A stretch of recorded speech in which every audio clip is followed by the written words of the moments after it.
የሁለቱ አረፍተ ነገሮች ልዩነታቸው ምንድነው? I play football, I am playing football።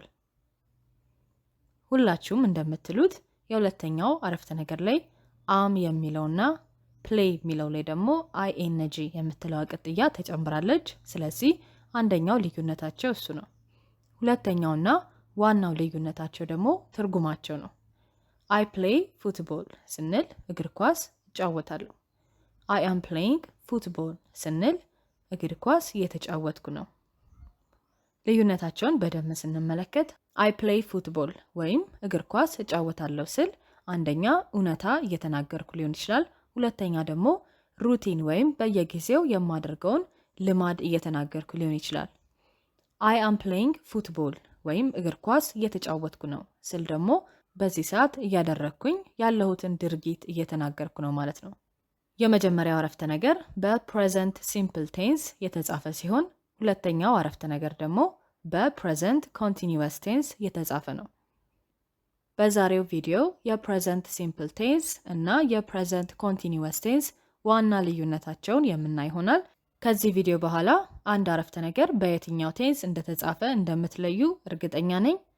Hello Grammar Stars, nice to see you again. Let's make English easy. Present simple tense ስትራክቸሩ subject plus V1 ወይም base verb የምንለው ነው። ሳብጀክቱ ሲንጉላር ከሆነ ደግሞ ቨርቡ ኤስ ይወስዳል ማለት ነው። እንደ ቨርቡ አይነት ኤስ፣ ኢኤስ ወይም አይኢኤስ ሊወስድ ይችላል። ሳብጀክቱ ፕሉራል ከሆነ V1 ብቻ ይሆናል ማለት ነው። ሜን ዩዙ ወይም ዋና ጥቅሙ to talk about habits and facts። habit ማለት ልማድ ማለት ነው። ፋክት ደግሞ እውነታ ነው። ስለዚህ አዘወትረን የምናደርጋቸውን ነገሮች ወይም ማንኛውም አይነት እውነታዎች በፕሬዘንት ሲምፕል ቴንስ ይጻፋሉ ማለት ነው። ፕሬዘንት ኮንቲኒዩስ ቴንስ ስትራክቸሩ subject plus am ወይም is ወይም are plus verb ing ነው የሚሆነው።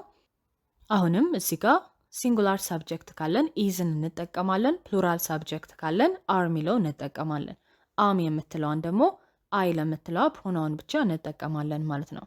መጨረሻ ላይ ደግሞ ቨርቡ ምንጊዜም አይንጂ ቅጥያ ይወስዳል ማለት ነው። ሜን ዩዙ to talk about actions happening now። በአሁን ሰዓት የሚፈጠሩ ድርጊቶችን ለመናገር ነው የምንጠቀመው። ምሳሌዎችን እንመልከት። ፕሬዘንት ሲምፕል I eat breakfast every day። በየቀኑ ቁርስ እበላለሁ። እዚህ ጋር አይ ሳብጀክታችን ነው። ኢት ቤዝ ቨርብ ወይም V1 ነው። ኤቭሪዴይ የሚለው ታይም ኤክስፕሬሽን ነው ወይም ጊዜ ጠቋሚ ቃል ነው።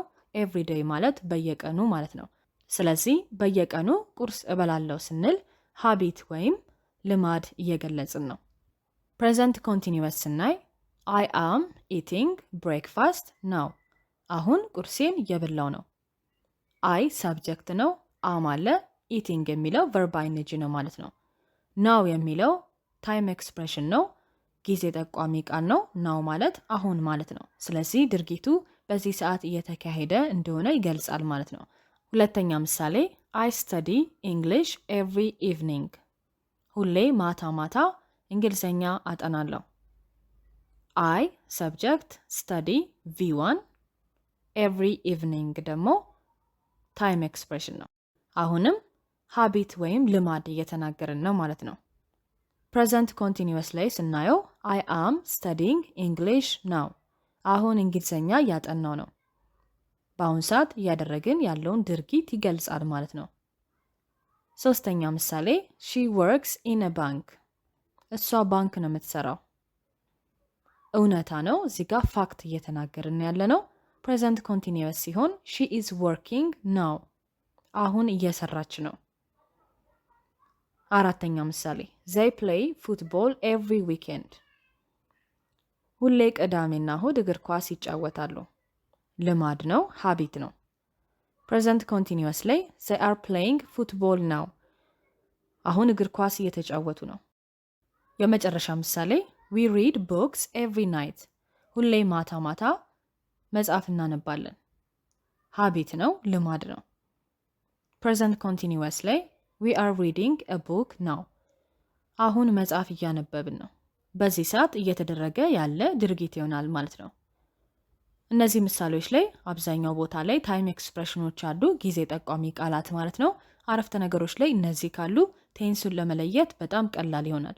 እነሱ ባይኖሩም ግን ቴንሱን በስትራክቸሩና አረፍተ ነገር ውስጥ በሚኖረው ትርጉም መለየት ይቻላል ማለት ነው። አሁን የተማራችሁትን ፕራክቲስ የምታደርጉበት 5 ጥያቄ ምርጫ ፈተና ልፈትናችሁ። She dash to work every day. A drives. B is driving.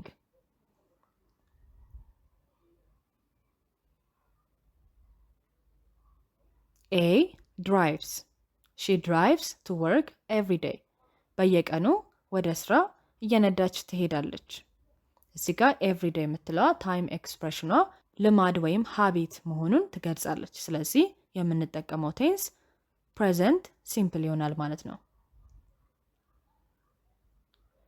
Be quiet. The teacher dash.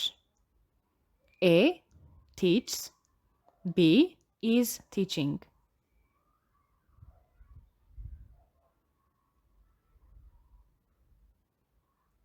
Is teaching. Be quiet. The teacher is teaching. ጸጥ በሉ፣ አስተማሪው እያስተማረ ነው።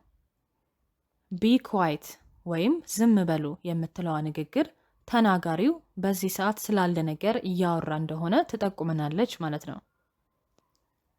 Water dash at 100 degrees Celsius. A boils. B is boiling.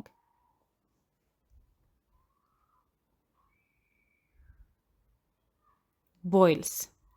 Water boils at 100 degrees Celsius. ውሃ በ100 ዲግሪ ሴልሺየስ ይፈላል።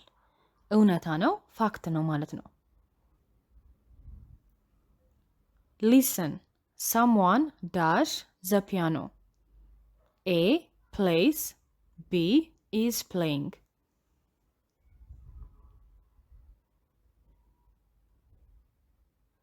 Is playing.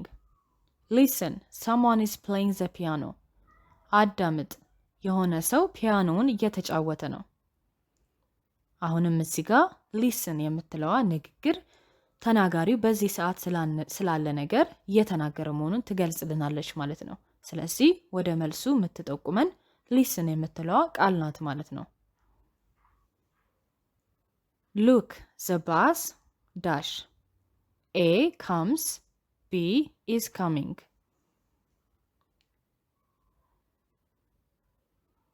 B is coming. Look, the bus is coming. ተመልከት፣ ባሱ እየመጣ ነው። እዚህ ጋም ሉክ ተመልከት የምትለዋ ቃል ይህ ነገር በዚህ ሰዓት እየተወራ እንደሆነ ትጠቁመናለች ማለት ነው። ኮሜንት ላይ ከ5 ስንቱን እንዳገኛችሁ ጻፉልኝ። በዛሬ ትምህርት ላይ ደግሞ ማንኛውም ጥያቄ ካላችሁ ቴሌግራም ላይ ጠይቁኝ። የቴሌግራም አድራሻ ዲስክሪፕሽን ላይ እና ኮሜንት ላይ አስቀምጥላችኋለሁ። ወይም ደግሞ እዚህ ጋር በምትመለከቱት @eGrammarStars ብላችሁ ቴሌግራም ላይ ብትጽፉም ታገኙኛላችሁ። በሚቀጥለው ቪዲዮ ላይ ቨርቦች ላይ እንዴት ING ቅጥያ እንደምንጨምር የማስተምራችሁ ይሆናል። Don't forget to like and subscribe. See you in the next video.